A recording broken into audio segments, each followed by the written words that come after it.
Hello, welcome to Toffee TV. It's the final word. Sunderland won, Everton won at the Stadium of Light last night. Everton pegged back after a great Iliman Ndiaye goal. And then in the end, you were hoping it didn't go fully into an Everton and get beat, but it didn't. And I think people have got real, I'm going to say mixed feelings. It doesn't feel like that. People are very disappointed that Everton didn't win this game, but I am as well. I was like devastated at half time. It was only 1-0. 1-0. By the end, I was also, don't get me wrong, when the whistle went, I was still disappointed, but I did think we got away with one. We got away with one a little bit because we were that bad in the second half. But yeah, how are you feeling? No, I think your bar was quite low before the game, to be honest. It was, to be fair.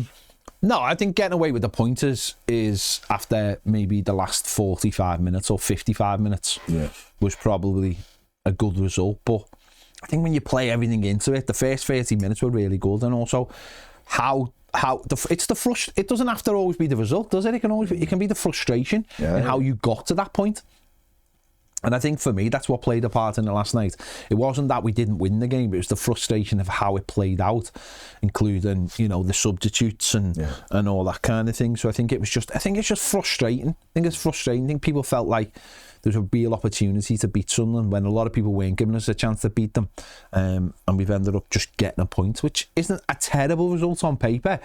And after, as you just said there, after the last 55 minutes, you'd go, I'm happy with the point. But I think the whole thing was just a frustration. And it's been building, hasn't it? Because obviously, one win in 8 now is on everyone's mind, isn't it? And Everton again, where we were early on, because we won those couple of games and we were up in like the top 6 or whatever it was, and people start thinking, well, we're just gonna win game after game, and we look quite exciting, and then it hit a little bit of a wall, mainly because we can't put the ball in the net, and so you start slipping down the table, and everyone's fears come back in.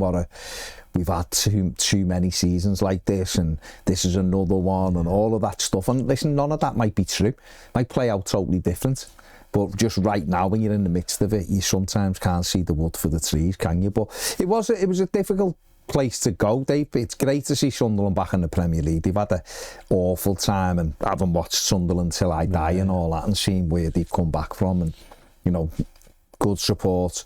Really, they're like similarities with Everton, aren't they? Like and obviously the two clubs have been closely linked since the Bradley Lowry stuff, and all of that. There's been a respect between the two clubs for a number of years, and Jordan Pickford thing and all that. So it's great to see them back in and doing well.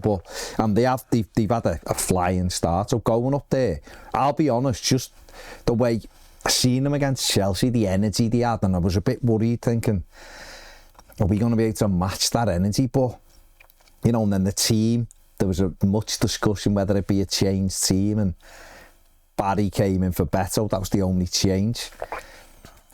But I've got to say, Everton started the game really, really well.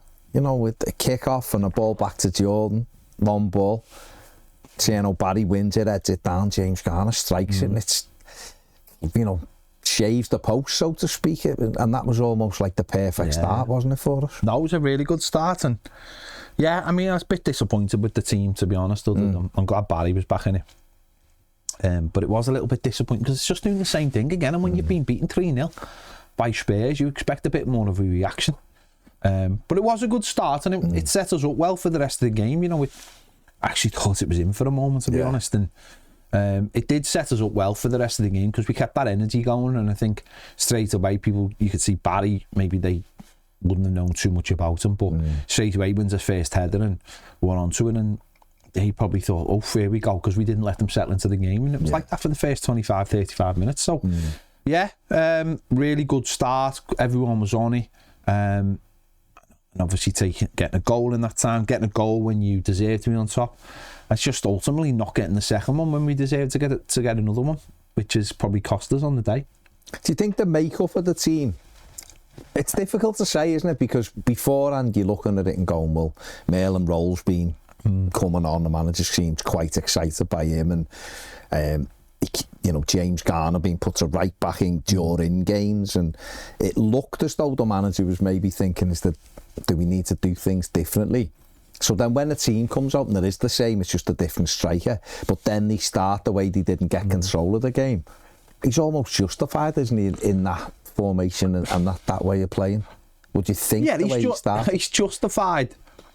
He's justified, but then what follows that is what I suppose people have been fearing in many ways. I think we've said it numerous times. A team that starts the season isn't necessarily a team that finishes the season. You've got to let your signings bed in, young players coming through. But it's like, because we're not giving young players an opportunity, then he's not seeing those players who look like they deserve a chance getting onto the edge of the team. I know we've got a couple, and Mail and Roll certainly seem like one. And then it's like, well, how am I going to change the team when no one's actually doing anything? Well, no one's actually doing anything because you're not giving them a chance, and it's become this very weird situation at Everton. Just all the same players we're going to start, and we're rightly or wrongly picking holes on them every week. And I don't know, it's just a weird situation at the moment. I can't put my finger on it. Needs to settle down. We did take the lead, and it was the player who, I think we'd all say, if someone's going to score, he's most likely to, and it was another great goal, and Iliman Ndiaye, and we've got some stills here of it, and just where he picks the ball up, he starts making that run, and you've seen, I've got Tierno Barry with the arrow there. He's going to drive into that space, which means the centre back he's got to keep one eye on him, and it allows Ndiaye to advance, and you see he runs into this ruck of players, and you're thinking, is he going to be able to reverse it to Barry? But he just drives at the heart of them, and you see again, he gets himself into the area, keeps it going, works it onto that left foot, and then unleashes the left foot. He just guides it, doesn't he? And it's so good. And this one from behind is a great view, the goalkeeper just watching the ball as it goes past him. And it was an absolutely brilliant goal, and just adds to obviously his reputation and how well he's playing, and showing more and more signs of him really settling into that position on the right hand side now as well. It was a really good goal for him.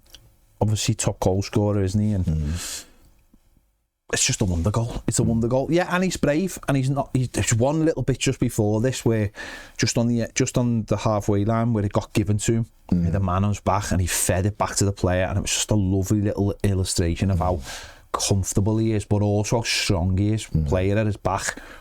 Just to keep, and he's just so technically good. I keep on repeating it on my videos. Everton need to give him a new contract as soon as they can. They need to get him nailed down for it, like give him, to get him to the level he deserves to be on, because people are taking notice, and they will come looking for him. But it's just a fantastic goal, and if you're struggling to score goals, like the easy goals, the tapping goals, whatever, now and again Ndiaye will come up with something like that. And I just love the fact that he is so direct, and he knows what he's doing, and he just knows how good he is. And at the moment, technically, as a kind of footballer, there aren't many better in the Premier League at the moment. Just do it from that kind of playing that kind of way. There aren't that many players who play like that anymore, let's be honest. And it's it was just fantastic to see it going. His 14th goal since he joined Everton, just over a year. Since he got on the team, and he's doing brilliantly. Is he? When you look at him, is he someone, the more you see of him, like you're talking about the strength of him there and laying it back, given Everton's striker problems, is it worth considering him through the middle as a striker? It is, but you lose that. But then couldn't Tyler Dibbling maybe come in and do... Not by the looks of it, no. Fair comment. But you know what I mean? We're looking. We're getting to that stage. Well, yeah, but we're looking, aren't we, as we're looking for our strikers to get in amongst it. Maybe just right now neither of them are doing it. Maybe just play without a striker. No, I mean... I'm just asking you about him. Maybe like a false nine. Yeah. Like a player who can drop in, pick the ball up, but then it's up to the wideman. Will the wideman go, or will a midfielder go beyond him? If he picks the ball up deep, then that might that might mean like a Carlos Alcaraz might have to play because he'll make that run. None of the midfielders really make that run at the moment. Yeah. So, also, the thing about playing up front is you naturally don't get that many touches of the ball. So that means you are saying to one of our best players, almost one of the most influential players, you're only going to touch the ball, 25 times at the most during this game. Do you really want that? It's an option, I get it. But again, David Moyes, whether you like him or don't like him, where you are, he's doing his best to make that impossible by giving so few minutes to these other players. And that to me is like the bigger, I know we'll come on to this, but that's sort of like the bigger picture of it, isn't it? Of like, if they're not doing the business and he goes up front, then who takes his role? And how does that change the team? And what are we doing to help change the team? And that's where we are right now. And that's frustrating, I think.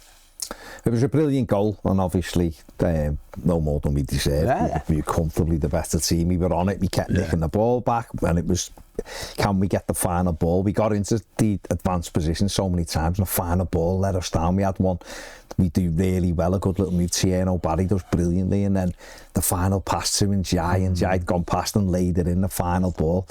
It's just a fraction sort of under hit, otherwise Ndiaye's in with the goalkeeper, and it happened a few times on both sides of the pitch. We then had the Jack Grealish shot which bounced off the post. He'd done really well, just shifted it, struck a great strike, it hits the post. That could have gone in. And then we had the moment where, David Moyes has since said it took the wind out of our sails, and not sure whether I'm backing him on that one. It certainly, as a fan, but it shouldn't. As a team, you should still be able to go, right, let's go again. But let's have a look at it. We the Tieno Barry opportunity. We've got here Jack Grealish on the ball, and I've got Tieno Barry circled there, Dewsbury Hall in the middle with the arrow, and then Ndiaye really should be attacking that space. And Mykolenko, you can see, on Grealish, and this is what Mykolenko needs to be doing all the time.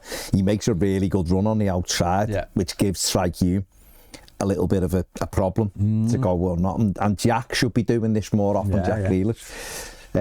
If we look, Grealish just picks his head up and puts it in. We've got again Dewsbury all circled on the penalty spot, makes a really good run towards the near post. And Tieno Barry does everything right, pulls off the defender, attacking that space. Ball comes in, and Dewsbury Hall, actually, you're thinking if that's mail and roll, that's a header in. It doesn't even get to Tieno Barry, he just flicks it, gets a little glance on it.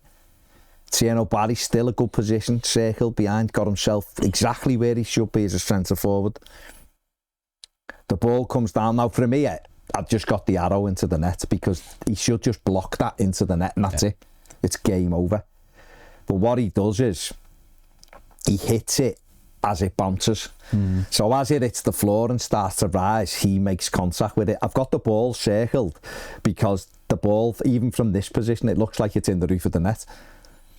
And obviously, the next picture is, you can see there's about 4 Everton players with the head in the hands in that picture, and him looking, because he should have burst the net with it. He's done everything right. Jack Grealish has done everything right. He put a great ball in.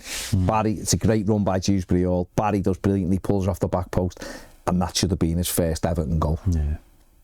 And that's why the metric of assists shouldn't be counted for anything, should it? Because it's Jack Grealish has done everything right. When people go, oh, he's got 4 assists, and he hasn't had an assist since whatever. That's why the metric shouldn't count, because he's done everything, and the centre forward should just be putting it in for his first goal. And unfortunately, he's put it over, and it's changed the trajectory not only of the ball but of the game, hasn't it, in many ways? Because that's how it affected us, it's affected them. That's that moment in the game where the fans go, hey, wake up, it's that moment, isn't it, of we should be 2 down, we need to do something about this now.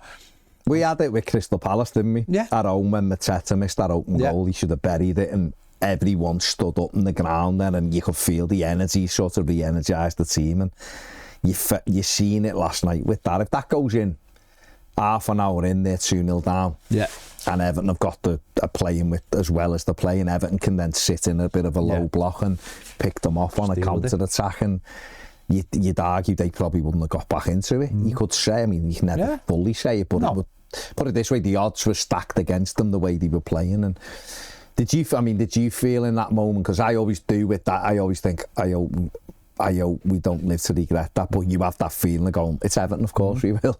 I mean, did you have that feeling, or were you thinking, right, no, come on, we'll get another one here? Because that's how it felt. It just felt like we'd carry on and get another one. I thought we'd get beat. At that moment. Honestly, I did. I just thought... Because that was such a good chance. We've watched it enough. We're not, like... People can go, oh, you're negative. Negative. I've just watched Everton enough. It's just like... It just carries on no matter who the players are. It just doesn't seem to ever change no matter who the players are. I mean, that's the biggest thing that has to change in our football club, is somehow change the underlying mentality of the whole place. But maybe we didn't get beaten. Maybe that is that's no, we didn't get beaten, and that's good. But they're the moments, aren't you? They're the moments. We talk about goals when people can go, well, if we hadn't missed that chance and we hadn't missed that chance, we could say that for every game. Yeah, and for every team. We are saying that for every game. Basically, we missed the chance, which would have meant something different in the game. We talked about it last week in Spurs in the first 5 minutes. The only metric that matters in a game of football is putting the ball in the back of the net, and if you don't do it, then you're in trouble.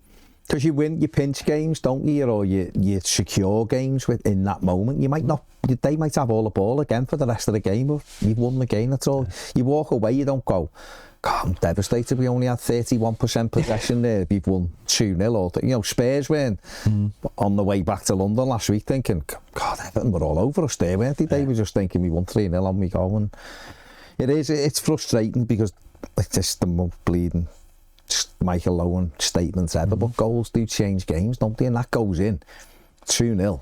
You're thinking, we can see this out.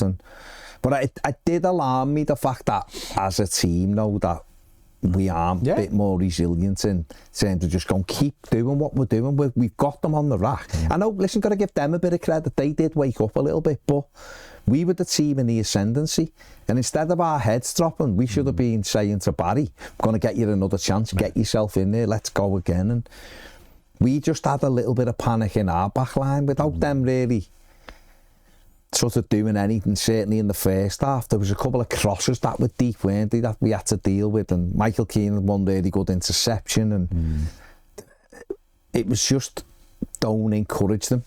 No, and we did. I mean, Ndiaye got caught trying to dribble out of our box as well, and they recycled it and nearly scored off for us again. You do wonder, when you talk about players, you talk about how good players are, and without being like over the top about it, but we do often say, oh, this player's brilliant or that player's brilliant, but you never really take into account their sort of like mentality with during games. You look at the two centre backs and you think, why have those two players, certainly Toffee, why have they been involved in so many relegation fights?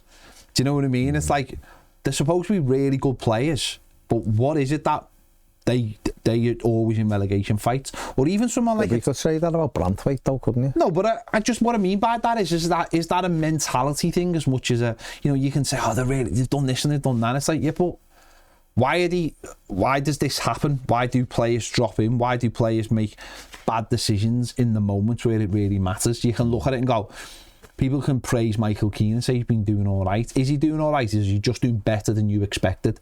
Do you know, like Tarkowski's like, why is he making silly little, like last night for the goal? Why is he making that error? Why is he... It does start to make you think. It is obviously more about that, more than just natural ability. It's what happens in these moments. Who are the players who have got the ability to just pick themselves up and the rest of the team and go, what are we doing? And we are short on those players, I think. Should we have got Granit Xhaka? I mean, if you'd offered me in the summer, I would have said no, because I never thought he was that good at Arsenal, I must admit. I always thought he was a liability. He always seemed to get himself sent off. Yeah, he loved getting sent off. Done well in Leverkusen. I think he sort of picked himself back up. I think this done really well. Don't get me wrong.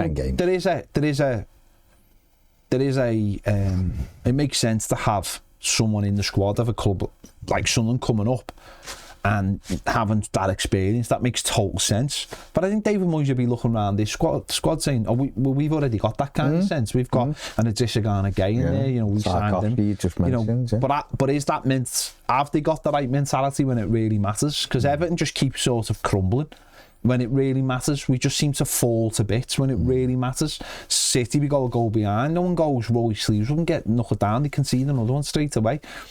And it's not, this is not about this team, it's just about, it's been a constant thing over, hasn't it, at Everton, of like, it's something, I always think like the best players do have that mentality. Well, they do, but that often that separates good players from the great players, doesn't it? And it is what it is. You know, we went in 1-up, like you said, I'm thinking like, okay, come on, we had that wobble just before half time, get your head back on it, come out, and again, the last thing, sure the manager will have said when he went out, is keep it in shape for 10 minutes, don't give anything away cheaply.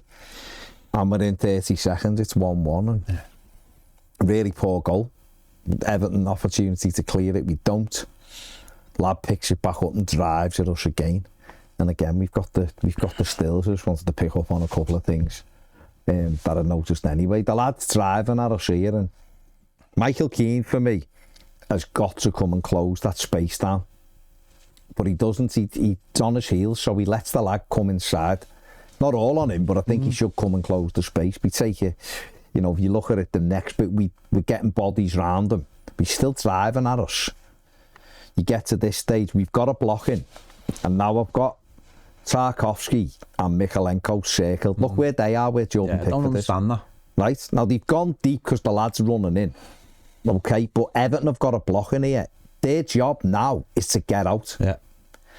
You see the next one, they're still there. Yeah. The ball's coming out at the edge of the box to Xhaka. Doesn't make any sense. They should be moving. The Sunderland players showing Tarkowski where he should be for a start. And Mikalenko should have his eye on Traore, I think it is, here on the bottom of the screen. We go on again, so the shot's now leaving Xhaka's foot. Look, they're still in there. Tarkowski is still there. Instead of moving out, I've got the line across where both players should be in line with. Take it again, he's right in front of Pickford. He sticks a foot out, and obviously you can see the ball rising. Jordan Pickford would have saved that. Granit Xhaka has hit some great shots in his time that maybe Pickford wouldn't save. That one was straight at him. He'd have saved it. One of them. All he's done is put the ball on target, and Tarkowski stuck a foot out, as he did against City at the Etihad the other week. The second goal, if he doesn't run in front of Pickford at the Etihad and runs towards Haaland, he might block the shot, but if the ball goes past him, Jordan Pickford saves it. But he doesn't, he's on top of him. And there last night, if he'd have got out to that line, even if you'd say don't stick your leg out, defenders naturally might stick the foot out, but if he sticks that foot out 3 foot, 4 foot away and it deflects, Pickford has still got time to maybe react. It might still loop and go in and you go, it's unlucky. But when he's right on top of the goalie doing it, Pickford's got no chance, and he would have saved that. So I don't know whether I'm right or wrong saying maybe Tarky shouldn't even go for it, let the goalie deal with it. I don't know whether you've got in that moment, it's instinct. But what I do say is, if he is 3 or 4 foot further forward on the 6-yard box, outside of it. Why hasn't he got out anyway? No, that's what I mean. He should be going out. Why is he standing there? Because the Sunderland player could be. You should be trying to play him offside. Just get out. That's what you're taught. Get out. Keep that line high and get out. And he just stood there, and they did it against City. And again, I don't know whether it's a tactic or it's like age catching up with you. So it's but Mikalenko's not old. Well, Mikalenko, watch the one in the first half where Michael Keane has to clear it. That's because Mikalenko's keeping them all on side. It's just poor. They're just not as a unit. It's just poor defending. It's poor. They're a slow unit, and it's becoming more and more evident. And something. But they should be. It doesn't matter even if they are slow. But they should be coming out as a unit. Slow to react. You've got to be. They're slow to react. I'm just really surprised with Tarkowski, because his first instinct should have been to get to the striker who's already showing him where he should be. So they should be straight out. And like I say, if it comes through, Pickford saves it. If it deflects off his foot and loops up, at least Jordan's got a chance to readjust and maybe get there or whatever. Or it drops and he just has a catch. But doing it where you are. To me, I've got no... It's you there, it's a goal, isn't it? And it was so annoying and so frustrating that the equaliser, we've had to work really hard for our goal, and it's a great goal, and they get one like that, which is a duffy, you know, a shot which... It's always the way. You know, it's always the way, though, isn't it? And then, a couple of minutes later, again, we're too slow to react, we're messing around with it, we give the ball away. Lad has a shot, takes a huge deflection, and Pickford makes a great save because he's already on his way down. And you're like, was it Tarkovsky again? I think it is, or whatever. And he's had to make the save again. And you're like, what's going on here? Clear your heads. And yet, we just, for some reason, we couldn't clear our heads. No. Panic mode, isn't it? It's mentality. It becomes, we've seen it so many, how many different teams have we seen with Everton that this happens? It's a mentality thing of just panic stations, as I said. I don't know, listen. People can have their own feelings on players, but maybe the players are just not that good, and it comes down to that other side of things, mentality of getting people up the pitch, keeping you shape, telling people to get out, sorting it out. Maybe we just don't have it. Maybe those players just don't have it. But these are the. But we're like, we did have. We sort of were showing signs of this last season, though, that we could do this stuff. But it's went to Forest, but also though, it's a different Newcastle. Season. What happened last season doesn't mean it's going to happen this season. Players get older. Taki had a bad injury at the end of last season. His first real bad muscle injury. Maybe he's not come back the same player. Maybe he hasn't got whatever that little bit of pace he had isn't there at the moment. And Branthwaite, we haven't got Branthwaite. Doesn't matter how good Keane's playing or whatever, because Keane might end up playing next to Branthwaite, whatever. But not having Jared in that defence, who's a fantastic defender, and any other team. When Spurs lost Van der Ven, it was all, you know, when they lost Van Dijk, it was like the world fell apart. And when Arsenal lost Gabriel for a bit, it was, well, you haven't got, or Saliba, you haven't got him. Branthwaite is as important to us, if not more, because we don't have all the other good players that they've had, or Arsenal or whoever. So it's a huge loss for us. And I think we have just sort of gone, oh yeah, as if like, well, because he's had an injury, oh well. But it's a massive blow to lose Jared Branthwaite for as long as he ain't coming back anytime soon. No. So that's why they've gone to have to be a tighter unit and work together. And then in that swirling, chaotic opening quarter of an hour after half time, when we can see the goal, the manager took Tierno Barry off, and it really, really frustrated me. And obviously Ndiaye went off as well, but he was in. He'd looked like he was stretching a cramp out in his leg. Yeah. But also he'd gone into for a tackle as well, and he looked like he was like, "No, I've got to go off," and we lost both of them. And I didn't believe Barry should have come off, despite he did miss a sitter, but I thought he was doing all right.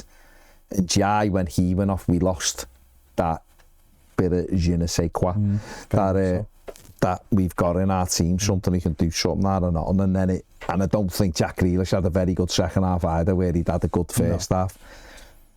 And it just sort of created the chaos. But Beto coming on for Barry, I thought was a poor decision, just the timing of it. Dwight McNeil coming on for Iliman Ndiaye, I thought was a strange decision, given you would have looked and thought it'll be Tyler Dibling who comes on, because this is a lad who started for Everton against Palace a few weeks ago, came on at City, and then didn't get off the bench against Spurs. So you would have thought, well, this is his opportunity. We've lost a lad who you could say to him, if he asked, why aren't I in the team? Well, Iliman Ndiaye's brilliant, it's our top scorer. But that pathway was cleared. And yet, or even Alcaraz, who's played out there. But yet it's Dwight McNeil, who the manager hasn't seemingly trusted at all this season, apart from 4 minutes at Manchester City the other week in the league, and he was on. Did you find it forget about like whether or not you think Dwight should have been brought on to play on that side or whatever, and what he offers, but are you a little bit perplexed that Dibling, who we've sort of chased, has sort of been frozen out a little bit right now? Just can't. I'm just completely baffled by it. I'm baffled by it. I don't know why you'd bring Dwight McNeil on, because he's not a right winger. He's not shown anything in any of the games. And you think it might have been for set pieces or something, or special teams. What about the sort of the defensive work in front of Jake O'Brien. I'll be honest with you, right? If this continues the way it's going, then you might as well just rip it all up and stop playing football, because it just doesn't make any sense to me. None of this makes any sense to me. Nothing makes any sense that you would chase players in the summer, young talent that fair enough you do not expect to go straight into your team, but then you would give them bits, tiny bits of football. Tyler Dibben's not played a full, complete 90 minutes in all of his games yet. No. It doesn't make any sense to me that you chase... He had 62 minutes as an Everton player in the Premier League. You chase players down over a summer, and then you're not prepared to give them a chance. Number one, they're young, so they mightn't always follow instructions. They mightn't always... Whatever you think of them mightn't be the model professional. I'm not saying there's any reason that I'm just saying that in general, but it's pretty consistent over all of our subs are young, other than Dwight McNeil and the goalkeepers, and if Bettel's on the bench, but Bettel's quite young in terms of football pedigree and education. He has to turn to his bench, and it will always be a bench of under 23s. And I find it just extraordinary that this is what we've set up. If you weren't going to play, all the history suggests David Moyes will not play young players, certainly off the bench. He did when he first became a manager, but as he's got older, he stopped doing that. So you've bought those kind of players. Who bought them? Who had the sign-off on them?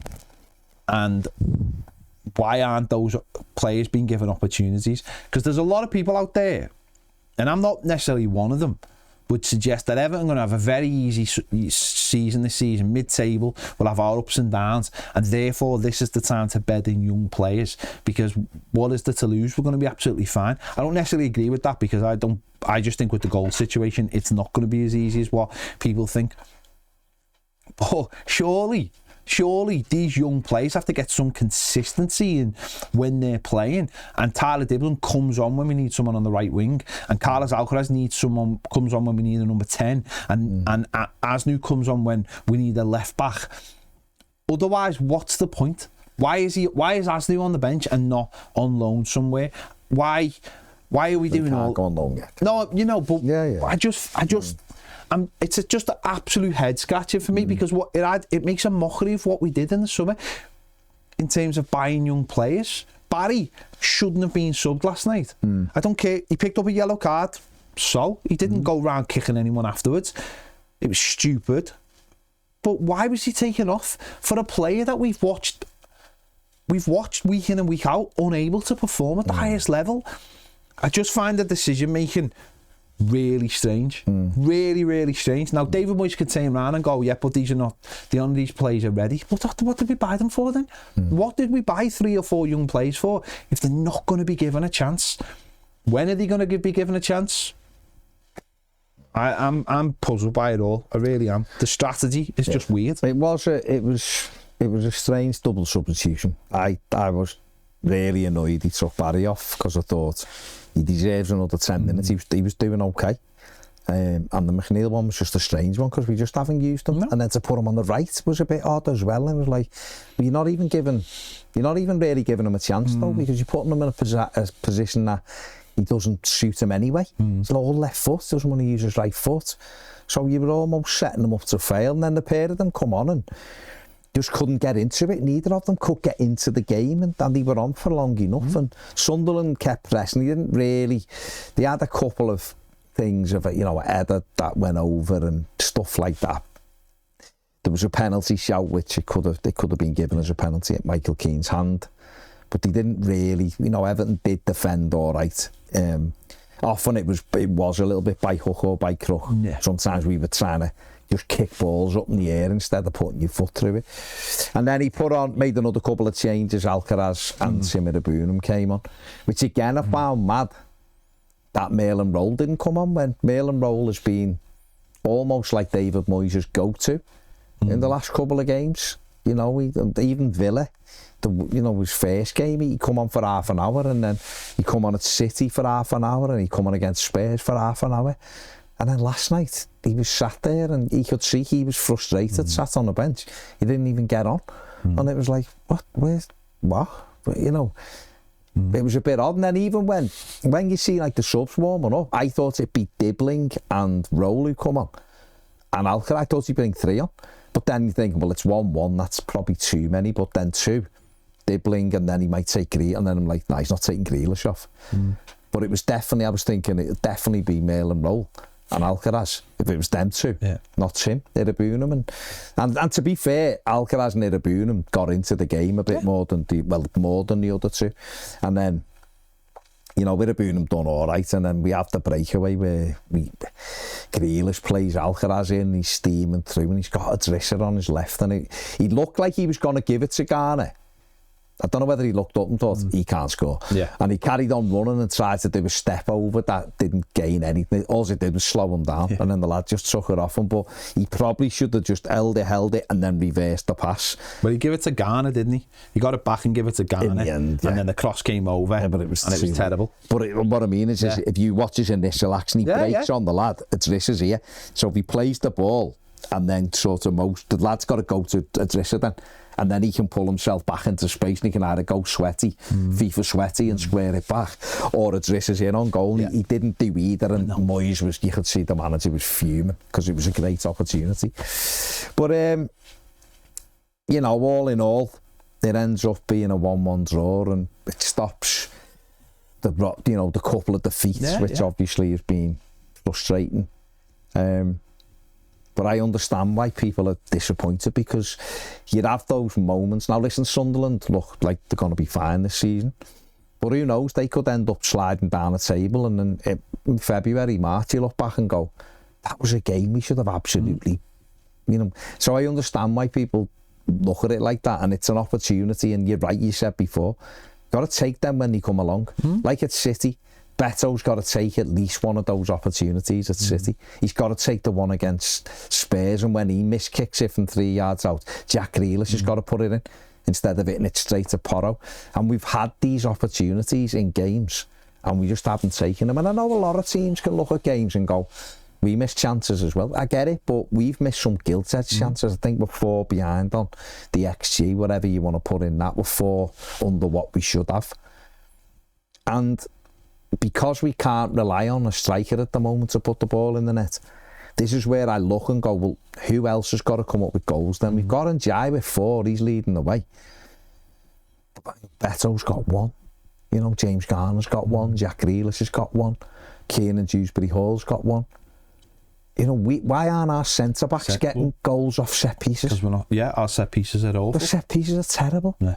You know, and they're going to have to come up with goals, because you're right.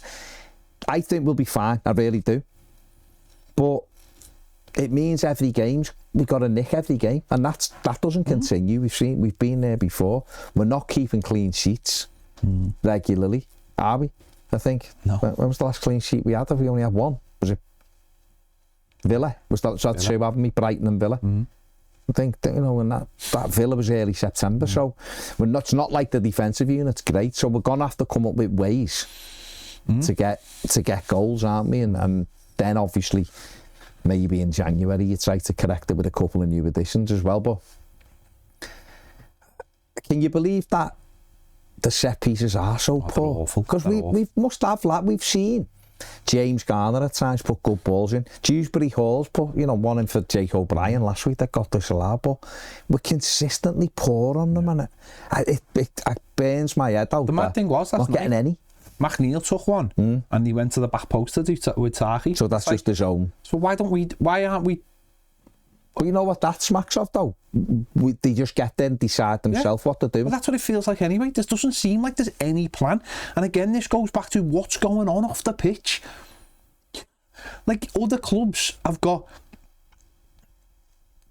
set-piece coaches and long-throw coaches and are finding every inch. And as much as I love David Moyes, and as much as I've loved the fact that he brought in all these extra coaches, it's like, well, who's doing what? He could turn around and go, these two, well, tell us then. But it doesn't. It feels like with Moyes, I know best, and that's the end of it. And that's the end of it. And as I said, I'm not like shitting here. I'm just thinking, Moyes has been a fantastic coach. But at the end of it, you've got to turn around now and again and go, might need a bit more of you. Now he'll say, well, I've brought Leighton Baines in and I've done this and I've done that. Fine, but you also did bring in a set-piece coach who wasn't a set-piece coach. So why haven't you continued that, but actually going out and finding the best set-piece coach? Everton, in the summer, went out and brought in people from all different places to work, academy and all that. Going out getting the best headhunting. So why didn't they go out headhunting the best set-piece coaches or the best throwing coaches coming, or the tackling coaches like you said? Why aren't we doing that? Why aren't we looking for the fine margins everywhere and saying to David Moyes, no, you know, you're head of it all, but we're going to do all these different things. We're going to see how much we can get out of everyone. And I really hope that David Moyes is not stuck in, he hasn't been caught up in the sort of I know best category. You know, when you see former managers, you know, the Allardyces of the world and the Pulises and all this, and they're all like, I was doing that 25 years ago, or, oh, no one can tell me. No one can tell me. The best coaches, they innovate. And Moyes was fantastic at that. He was fantastic. Sir Alex Ferguson, he started it, but Moyes was very much in that, swapping the assistants every 3 years, staying on top of ideas. I just worry that he might have been caught up in I don't know, but I see it. The problem is, I see it in the subs. I see how younger coaches understand the 5 subs and how they understand that it's not about you making 5 subs all the time. It's about what the opposition do and reacting to it. And can you get to that? They made 5 subs, didn't they? I think they made 5 subs. But it's how you react. And we saw that first game of the season against Leeds where they made subs and it energised them. The quality didn't go up, but it energised them. And we aren't great at that. Moyes isn't great at... It's not necessarily... It's when he makes subs, and like, as I said, it does really surprise me at times. There's no rhyme or there's not a chance on earth. I'd have bet my house last night Maitland Rowe would have been sub 1 or 2. Yeah. And for him to not even come on, staggering. Dibbling, no, I'm not surprised, to be honest. I'm not surprised. Manager just doesn't seem to fancy him. It happens. He's not. He might be at that level there, but Maitland Rowe, that really surprised me last night. Yeah, no, I was shocked because I thought he'd definitely be on for at least 15 minutes. When I seen you'd see players warming up and stuff, I was thinking Rowe will be. Even when McNeil come on, I was thinking Maitland Rowe maybe, and then it was McNeil, and but for him not to come on when he knew the next round was a bit of a strange one, but. I'd have put James Garner right midfield and put Maitland Rowe on before I would have put Dwight McNeil there. Well, just on that, James Garner again went to right back. Jake O'Brien got taken off. Is it time now for Moyes to just go, right, we're going to try something different? Jake he's done a really solid job in a position which isn't his. He's a centre-back. He's done a really solid job for us. But I'm recognising we need to get on the ball more and get up the pitch more, because why else has he sent James Garner to right back against Crystal Palace, against Tottenham Hotspur, and now it's Sunderland? So is it time? We've got Fulham at home on Saturday, which represents to me a really good opportunity to get back to winning ways, get into, you know, the 15 points by Saturday night, consolidate ourselves in the middle and get us closer to Europe and further away from the place we don't want to be. And to do that, we have to be on the front foot. So is it time to just get Garner there now? Do what you want with O'Brien. Either put him in at centre-back if you think they're not doing well enough, replace one of them, or have him on the bench and go, look, done a great job for us there, but we just need to be a bit more front foot here for now. And then that enables you to refresh that midfield a little bit. I think it was time 2 games ago. But the fact that he's doing it in game, that highlights it even more, doesn't it? He's looking. I need a change, an attacking change. So I'm going to put you there. So why didn't you start the game with it? Well, that's negativity, isn't it? That's a negative move. Some people will go, well, actually no, it's the best of both worlds, because you start with Garner at the beginning of the game and he's finishing at right back. So actually again, we're utilising the midfielders we've got to come on. We don't have to take James Garner off for that.